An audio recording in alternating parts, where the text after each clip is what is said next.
Hello বন্ধুরা, কেমন আছেন সবাই? কানাডার পিআর প্রোগ্রামের অ্যানালাইসিস নিয়ে আজকের আলোচনায় আপনাদের স্বাগত জানাচ্ছি। সাম্প্রতিক সময়ে জুলাই মাসে কানাডাতে অনেকগুলো ড্র অনুষ্ঠিত হয়েছে। এই ড্রগুলোতে কোন কোন ক্যাটাগরির ব্যক্তিরা এখানে পার্মানেন্ট রেসিডেন্টের সুযোগ পাচ্ছেন এই মুহূর্তে, আনুষঙ্গিক আরও কিছু বিষয় নিয়ে আমরা কথা বলবো। কানাডা এবং কানাডার বাইরে যে যেখান থেকে শুনছেন, আশা করি তথ্যগুলো অনেকের জন্যই কাজে আসবে। চলুন আমরা মূল আলোচনাটি দেখি। অনেক সংক্ষিপ্ত আকারে আজকের আলোচনাটি করবো ইনশাল্লাহ। Canada invites French-speaking candidates to apply for permanent residency through express entry. Recently French স্পিকিংয়ের জন্য একটা ড্র অনুষ্ঠিত হয়ে গেল, একটা বিগ ড্র। সেটা আমরা প্রথমে দেখব, তারপর আনুষঙ্গিক অনেকগুলো বিষয় আমরা কথা বলবো। Immigration, refugee and citizenship Canada has issued more invitations to apply through the express entry system. The Immigration Department issued 5,000 ITA in a draw for candidates with French language proficiency.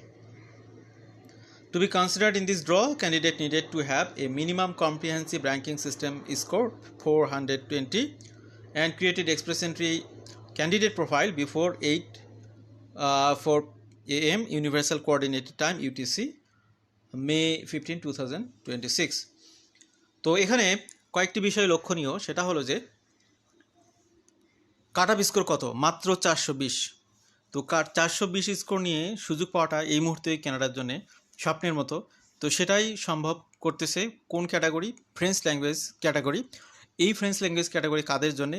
যারা এক্সপ্রেস এন্ট্রিতে প্রোফাইল করার জন্য eligible, তাদের সবাই এই ক্যাটাগরির জন্য আবেদন করতে পারেন। তো এখানে কারা এলিজিবল? ল্যাঙ্গুয়েজ টেস্টে মিনিমাম একটা স্কোর থাকতে হবে, সবগুলো ব্যান্ডে মিনিমাম 6 করে। যদি আইটস দেন, তারপরে আরও অন্যান্য টেস্ট আছে, সেগুলো আপনারা ইকুইভ্যালেন্ট ধরে নেবেন বা বুঝে নেবেন, বা যেটাকে কানাডাতে বলা হয় CLB-7। এই স্কোরটা থাকতে হবে প্রোফাইল করার জন্য। আর হচ্ছে ECA থাকতে হবে বা এডুকেশন ক্রিডেন্সিয়াল অ্যাসেসমেন্ট থাকতে হবে।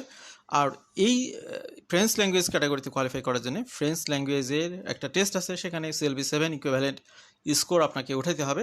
তাহলে আপনার ওভারঅল স্কোর যদি 420 বা তার থেকে বেশি হয়, তাহলে আপনি এখানে এলিজিবল হতে পারবেন। দেখুন, একটি ড্রতেই 5,000 ITA তারা ইস্যু করেছে। নিঃসন্দেহে এটা একটা লোভনীয় বিষয়, কিন্তু সবাই এটাকে সাহস করে অ্যাডাপ্ট করতে চান না, অনেকেই ভয় পান। স্টুডেন্ট যারা কানাডা থেকে শুনছেন, তাদেরকে আমি বলবো যে একদম ডে 1 থেকে শুরু করুন আপনার এই যাত্রা, ল্যাঙ্গুয়েজ শেখার যাত্রা। সেটা ইংলিশ এবং ফ্রেঞ্চ দুটোই ভালো করে শিখুন, কারণ আপনার পিআর পাওয়ার জন্য সবচেয়ে বেশি সহযোগিতাপূর্ণ হতে পারে এই কোর্সগুলো। ইভেন আপনার ক্লাসে পড়াশোনাতে অবশ্যই আপনি সিরিয়াস হবেন, কিন্তু আপনি দেখা গেলো যে অনেক ভালো রেজাল্ট করলেন, বাট আপনি পিআরের জন্য তেমন প্রস্তুতি নিলেন না, দিন শেষে হয়তো আপনাকে আপনার দেশেই ফেরত যেতে হতে পারে। সুতরাং এই বিষয়গুলো খেয়াল করবেন। রিসেন্টলি যে ড্রগুলো হয়েছে সেগুলো নিয়ে একটু অ্যানালাইসিস করি। Senior managers with Canadian work experience, মাত্র 392 score. Cut off score requirement ছিল 500, এটাই সর্বশেষ ড্র 10ই জুলাই যেটা হয়ে গেল। দেখুন এখানে কারা কোয়ালিফাই করতেছে। সিনিয়র ম্যানেজার যে ক্যাটাগরিটা এই বছর নতুন করে চালু করেছে কানাডা গভর্নমেন্ট, যাদের বয়স একটু বেশি, যারা এজের পয়েন্ট হয়তো পান না কিন্তু অন্যান্য পয়েন্টসগুলো বেশি, তাদের জন্য দেখুন অল্প স্কোরেও কিন্তু কোয়ালিফাই করতে তারা সক্ষম হচ্ছেন। কিন্তু এখানে একটা কন্ডিশন দিয়েছে, কানাডিয়ান ওয়ার্ক এক্সপিরিয়েন্স থাকতে হবে। তো আউট অফ কানাডা থেকে যারা শুনছেন, তাদের কিন্তু এই ক্যাটাগরিতে আবেদনের সুযোগ নেই। আপনাদের বয়স বেশি হলেও স্টাডি পারমিটে কানাডাতে আসুন। আমাদের অনেক স্টুডেন্টরা বয়স 46, 47, 50 এরকম এজেও অ্যাপ্লাই করতেছেন। তো আপনি এরকম কোনো একটা কোর্সে আসুন, এসে প্র্যাকটিক্যালি কানাডাতে জব করুন, রিলেভেন্ট এক্সপিরিয়েন্স গ্যাদার করুন, তাহলে এখানে অ্যাপ্লাই করতে আপনি একটা ফাইট করার মতো স্কোর এবং একটা সুইটেবল এলিজিবিলিটি আপনার ম্যাচিং করবে। কারণ এখানে যদি কন্ডিশনই থাকে যে কানাডার ইনসাইড কানাডা এক্সপিরিয়েন্স থাকতে হবে, সুতরাং আউটসাইড কানাডা থেকে আপনি যতই হাঁকা জাঁকা করুন কোনো লাভ নেই। এরপর ফ্রেঞ্চ ল্যাঙ্গুয়েজ ক্যাটাগরি তো আমরা দেখলামই মাত্র। কানাডিয়ান এক্সপিরিয়েন্স ক্লাসে 7ই জুলাই ড্র হয়েছে, সেখানে 507 স্কোরে এখানে 2000 ব্যক্তিকে তারা আরটি ইস্যু করেছে। এরপরে 6ই জুলাই প্রভিন্সিয়াল নমিনি প্রোগ্রামে 708 স্কোর নিয়ে 534 জন ব্যক্তিকে আরটিও ইস্যু করা হয়েছে। এই 708 এটার বেস স্কোর অ্যাকচুয়ালি 108, কারণ হচ্ছে 600 বোনাস পয়েন্ট এখানে যুক্ত। তো সুতরাং পিএনপিগুলোতে যদি কোয়ালিফাই করতে পারেন আপনারা, সেটা আপনাদের জন্য একটা বড় মাইল ফলক হবে। তখন আপনার স্কোর কম হলেও আপনারা এখানে এলিজিবল হতে পারেন। এবং এটা যেহেতু এক্সপ্রেস এন্ট্রির সাথে লিঙ্ক পিএনপি বা যেটাকে বলা ইনহ্যান্স পিএনপি, তো তার মানে এক্ষেত্রেও কিন্তু ওই ব্যক্তিদের এক্সপ্রেস এন্ট্রিতে প্রোফাইল করতে হয়েছে। তা না হলে কিন্তু তারা এই এক্সপ্রেস এন্ট্রির সাথে লিঙ্ক পিএনপিতে ড্রতে আইটি পেতেন না। এরপরে হচ্ছে 25শে জুন জুন মাসে সর্বশেষ ড্রটি অনুষ্ঠিত হয়, সেখানে হেলথ কেয়ার এবং সোশ্যাল সার্ভিসে 475 স্কোরে 4000 ব্যক্তি আইটিএ পেয়েছেন। তো আমরা একটু অ্যানালাইসিস করলাম পিআর প্রোগ্রামের বিষয়গুলো নিয়ে। এবার আমরা একটু দেখি কোন প্রোগ্রামে কতজন ব্যক্তি এই বছরের সুযোগ পেল। এখানে এ পর্যন্ত আইআরসিসি 37টি এক্সপ্রেস এন্ট্রি ড্র অনুষ্ঠিত করেছে।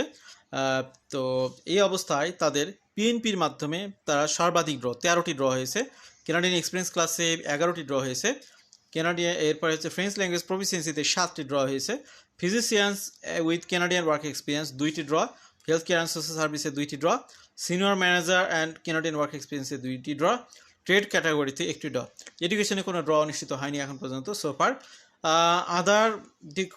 ওভার দি কোর্স 2026-এ কোন ক্যাটাগরিতে কতজন ব্যক্তি এখানে আইটিএ পেলেন এই পর্যন্ত দেখুন। অলরেডি 96,601 ব্যক্তি এখানে আইটিএ পেয়ে গেছেন। কানাডিয়ান এক্সপিরিয়েন্স ক্লাসে 43,250 জন, ফ্রেঞ্চ ল্যাঙ্গুয়েজ ক্যাটাগরিতে 35,500, প্রভিন্সিয়াল নমিনি প্রোগ্রামে 5,939, হেলথ কেয়ার এবং সোশ্যাল সার্ভিসে 8,000 ব্যক্তি।